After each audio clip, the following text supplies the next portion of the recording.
Oh, there we go. Just had to shout into it. Okay. So I am co-founder of Tricola Farms. We are one of the conditional licensees authorized to grow adult use cannabis this summer. I am also a founder and CEO of Tonic. We are a CBD and botanical wellness product brand, and we will be transitioning to adult use cannabis products in New York when the market opens. I'm also on the chair of the Sustainability Committee for the NYCGPA and serve on the board of directors as well. So let's dive into the conditional cultivation license and what it's all about. So I'm just going to kind of run through what the eligibility requirements are. What was that?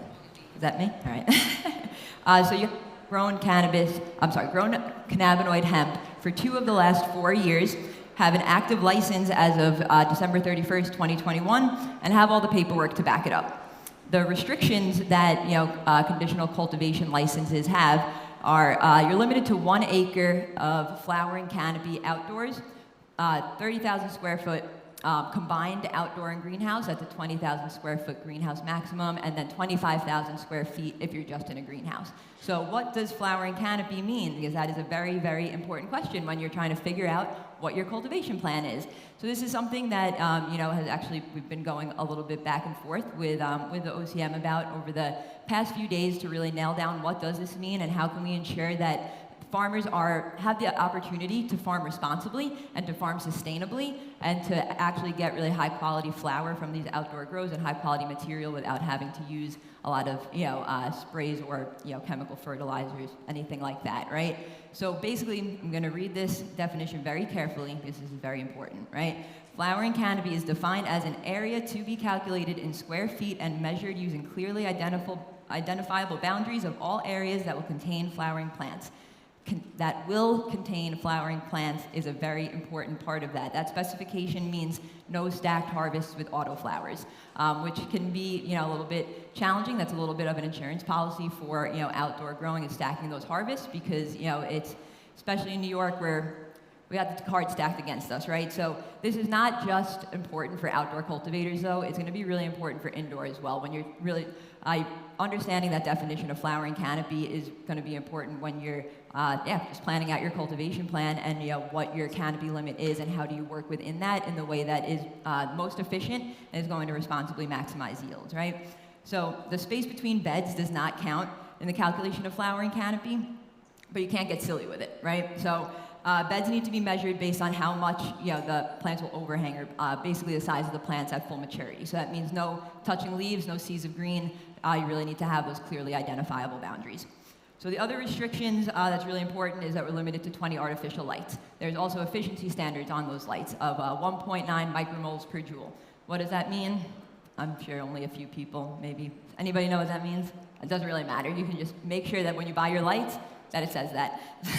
So hemp licensees also must retain 51% ownership and operational control of the license. So that means you can't just sell off the license right away. You really need to not just have that ownership, but actually retain operational control over the license during this conditional period. Any changes to ownership, any changes, getting more, investors, anything like that, any changes to your organizational structure going to require authorization by the OCM. You can't just make those changes without letting them know and getting the green light from them first.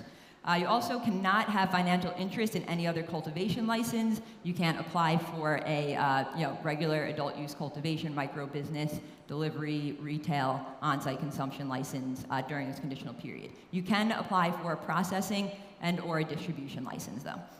So those are the restrictions, but there are some really great allowances that we have. That includes being able to minimally process flower products until June 2023. What that means is you can make pre-rolls, packed flower, and we're able to also self-distribute those products to the conditional retailers that will be open at that time, again, until June 2023. After June 2023, you will need a processor license to perform that processing on flower, or a distribution license to continue with your self-distribution, right? So, or you can partner, obviously, with other processors and distributors. So you can also have up to 4 adult use conditional cultivation licenses on one property. You cannot have shared financial interests between those licenses, but you can share resources, right? Some farmers might be more prepared than others to take on this responsibility, so that you can kind of pool resources in this way by putting multiple licenses on one property. So that you can also move your cultivation. So obviously, if you're going to be moving onto somebody's farm, that would be moving your license. But you would have to say in the same or adjacent county as where you were growing your hemp. And the requirements that are involved in the conditional cultivation license includes a social equity mentorship program. So this is really important if you qualify as a social equity applicant under the definition provided by the MRTA, then you're over 18 and a New York resident and you're interested in pursuing a cultivation license, you are eligible to enter this program, which we, meaning the NYCGPA, are really advocating for this program to be a direct path to licensure for social equity applicants, especially legacy operators who might not have a clear path to enter this market, but do deserve that expedited process that the hemp farmers were granted. We want to see this be a gateway for them to enter into this industry and have that expedited path to licensure. There's also an environmental sustainability program. The strict limit to sun-grown and greenhouse that is already included in the conditional cultivation bill is already a really strong start towards sustainability. But we're still awaiting the details of what this program actually looks like. Same for the social equity mentorship program. That's very important. We're still waiting for the OCM to provide definitive guidance as to what the details of these programs are. But as the co-chair of the sustainability committee, we have submitted our recommendations for what we would like this program to consist of, and a big part of it is reporting on KPIs and really key metrics to create benchmarks specific to the New York climate zone. There's not much data, as you can imagine, on growing outdoors and in greenhouses in New York, right? It's a very specific climate zone, very challenging one. Most data that we have on what qualifies as an efficient or a sustainable grow is really based on indoor numbers, right? So using this time to really gather that data and make sure that we're using it to inform reasonable, feasible, and effective policy going forward is going to be really important. The other key part of it is stakeholder education and informing on best practices. There's a lot we can learn from the markets that are already matured and already out there, especially like somewhere like Massachusetts and Maine where there are similar climate zones. There is a lot to learn from that, and really making sure that stakeholders understand these key concepts and are able to implement them will be key. So you also must enter into a labor of peace agreement, similar to all the other licenses, including the MRTA. And we're not excused from all the paperwork that comes with your standard application. So we might have had an expedited application and approval process because the season doesn't wait for anybody, right? But we are responsible for submitting all of that documentation, some of it within 30 days of licensure, some of it within 6 months. And as you can see, it's a lot of detailed paperwork around not only your cultivation and site plan, security plan, but how are you going to implement sustainability into this, and how are you, what's your integrated pest management plan, what's your plan for healthy soil and maintaining healthy soil, all these different things, right? So, now the question that you've all been waiting for. Next slide, right? Can conditionally licensed cultivators actually fuel this market? AKA, is it going to be trash? I know, you guys are all thinking it, you thought I don't know, but everybody thinks that this is going to be trash flower because it's outdoors and it's greenhouse and it's hemp farmers, right?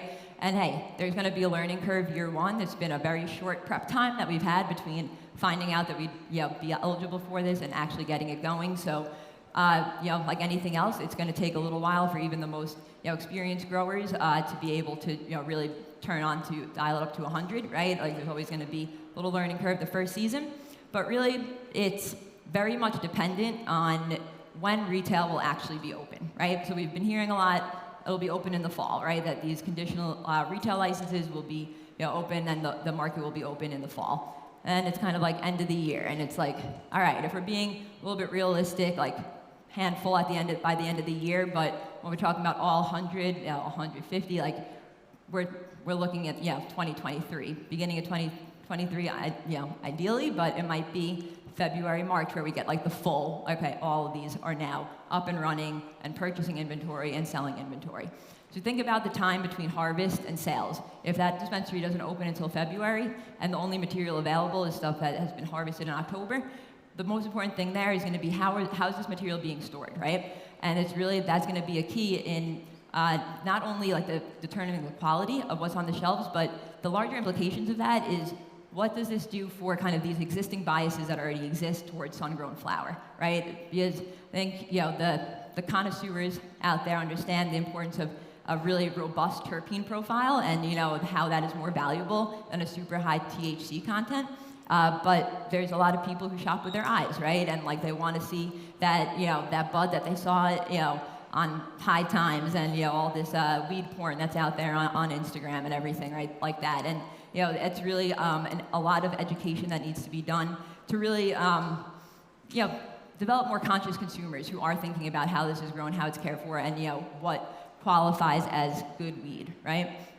So it's really a matter of balancing oversupply and undersupply because, like I said, we don't want the hemp farmers to be producing so much like at the beginning and then there's nowhere to sell it to, but then we also, if we're not growing enough and then there's not enough to fill the dispensaries, obviously that's a problem too. So we have been working with the OCM to make sure that we are striking the proper balance between production capacities and retail, right? And making sure that we're creating a balanced market and not causing any issues before the market even opens, right? Because that's not what we want. Like obviously, as cultivators, we want to make sure that we're retaining high prices and we're not crashing any parts of the supply chain before they've even really had a chance to get going. We want to make sure that we're approaching this in the most responsible way that's going to allow for not only for high quality and sustainably grown products to be on the shelves, but also in a way that make sure that we are setting ourselves up for success in the long term. So, next slide's good. All right, so strategizing and optimizing your cultivation plan. So your genetics are going to be obviously really important, especially because a lot of the genetics that are out there, we get contacted all the time about, I got the best genetics, I got this hookup, I got, this and that, as you can imagine, right? But a lot of them are from California. So not necessarily saying you can't use California genetics, but a really important question and that you need to answer is, are these right for the Northeast conditions, right? Especially if we're talking about greenhouse and outdoor. You also want to make sure that they're not indoor genetics that have never been kind of hardened in the outdoor environment, right? These things are really important because even if you're in a greenhouse that has more environmental controls, you don't want to the humidity still affects this, right? Like the New York humidity is still very much going to affect that environment. Your HVAC costs are going to be insane. Like, you really want to think about these things, and you want to think about how your plants are going to respond to them and what's going to be setting you up for success, right? So there's a risk of disease also to be really aware of if you're going from clones. California's been having some issues with some diseased clones that have been spreading like crazy, and we don't want to bring that into New York, right? So really being responsible about that as well. Also, there's autoflower genetics, there's quicks, there's fulls, and that's basically, autoflowers, they pretty much start flowering right away, and you can harvest them, if you plant them early June, you can harvest them mid-July. And they're real small, real tiny, you only get an ounce or two off of them, but it could be a really good way to just kind of have that additional harvest and that additional material, especially for extraction products. So, autoflowers, I hope nobody's really selling autoflowers like in a jar. That is going to help that narrative that it's trash, right? Like, because that's not really what they're for. It's really great for extract material. So that's another really important thing to consider, right? Like your end product. What's your end product going to be, and how can you grow for that specifically? That and efficiency. Efficiency is the most important thing, especially as a small to mid-sized grower, but any grower, any business.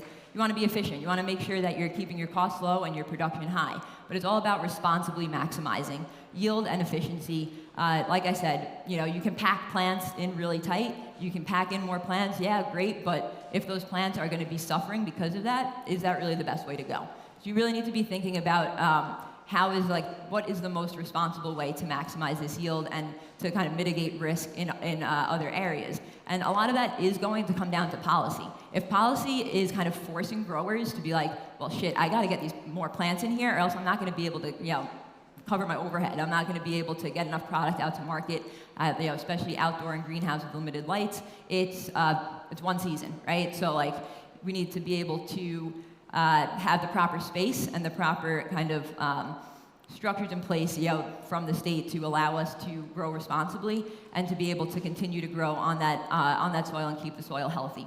So, like I said, the end product and your go-to-market strategy is another really important thing to keep in mind from the beginning.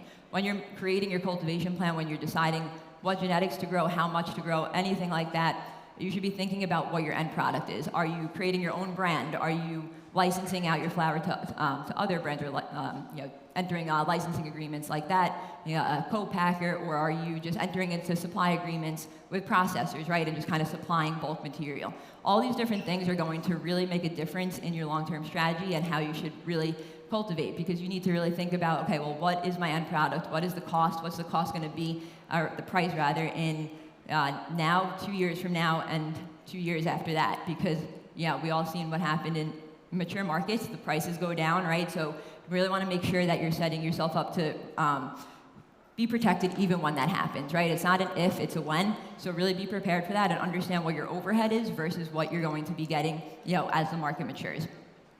So things that can be learned right now, if you're not a conditional cultivator, there are things that you should be paying attention to from the adult use conditional guidance that has been released. Big part of that is sustainability and energy efficiency. They've made a really strong stance on making sure that they're kicking this industry off as sustainably as possible. Like I said, the limitations around the conditional license is already a really strong step in the right direction. But you should really take this as a sign that your sustainability plan is going to be a really important aspect of your application, right? You want to make sure that you're accounting for your energy sourcing, projected energy use and energy conservation, and you're setting energy efficiency goals, including the benchmarks and timelines that you plan on hitting them by, right? Mixed light, meaning greenhouse, you can do light depth greenhouse with, lights throughout it, but that mixed light greenhouse or outdoor are going to be favored over indoor when it comes to applying for larger canopy sizes. Again, like OCM is going to be more motivated to allow for a larger canopy outdoors or in a greenhouse because of the sustainability component of that. Whereas indoor, and I'm not demonizing indoor whatsoever. I think that indoor can be done efficiently. There's a place for all types of cultivation in this market, right? But it's just a matter of setting things up in a way that's responsible and putting efficiency first and foremost. That's not just to keep the state happy, that's gonna keep you happy too, because it's gonna keep your bottom line happy. Efficiency is the most important thing, is you don't wanna be running up your overhead like crazy with your utility bills, right? You wanna make sure that you're maximizing yield and lowering cost at every turn. Moving away from single-use plastics is gonna be another big one. So if you guys have seen, not only in the conditional guidance, but also in the draft packaging regs that have been released, you are not able to use plastic for consumer-facing packaging unless it is made from at least 25% post-consumer recycled material, right? So that's another important thing. Also, the use of plastic mulching, things like that, they want to see us move away from those types of things as well. So tracking and reporting key metrics, that's another one. And really using this time to learn and inform best practices is the best thing that you can do, right? Growing before the regs come out is risky. Anybody who is, oh, these hemp farmers got it made because they got first take at it, understandable. There's definitely advantages for sure, but a lot of challenges as well, right? We're trying to, fly the plane as we're building it. But it does allow us the opportunity to get real-time data and feedback that can still inform policy that's being written, right? So if we are experiencing something that's this is a major red flag that we need to address, we do have time to address it. And so really paying attention to what's happening now, and then paying attention to when the rest of the reg package gets released, and making sure that you comment on it as well, right? And there's always strength in brand and in building community and collaboration. So strong brand equity and IP is what's going to protect you from market fluctuations, right? That's what's going to, cultivation, we're on the bottom of the food chain when it comes. Everybody needs to build their margins on top of us, right? It's a really important thing to remember. Once that market matures and the prices go down, you need something to really maintain your value. And that's what your brand and your IP is going to do. So either have really fire genetics that you own, or whatever it is, have something that sets you apart and lean into that. Don't try to get distracted by shiny objects that are kind of going on around you. Focus on what you're good at, what your strengths are, and then look for partners to complement you. That's going to be the best way to be sustainable and be able to operate as a small to medium-sized grow in a highly competitive market. All right, all good. Thank you, everybody.